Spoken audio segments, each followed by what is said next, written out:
আসসালামু আলাইকুম রহমতুল্লাহি বারাকাতু। Sylhet Shahjalal SS engineering garden. আপনারা এই মুহূর্তে দেখতেছেন মিডিয়াম সাইজের একটি বাউন্ডারি গেট। এটা আমরা সম্পূর্ণ গেটটি তৈরি করেছি এএসপি কোম্পানির পাইপ দিয়ে। এএসপি মানে হচ্ছে 1 নম্বর স্টিল পাইপ এবং বাংলাদেশের সেরা কোম্পানি। দুই বক্সের আউট ফ্রেম, ভিতরে সুন্দর করে 2টি ক্যাপসুল ডায়মন্ড দিয়ে গেটটি কমপ্লিট করা হয়েছে। এই গেটটিকে ডায়মন্ড ক্যাপসুল গেট বলা হয়। আউট ফ্রেম 1.5 mm, ভিতরে 1.5 বক্স 1.2 mm, 3/4 1.2 mm।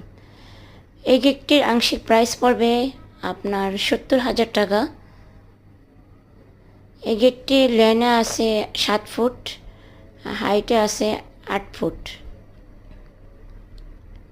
যোগাযোগের ঠিকানা আমার স্ক্রিনে নাম্বার দেওয়া আছে, এই নাম্বারে যোগাযোগ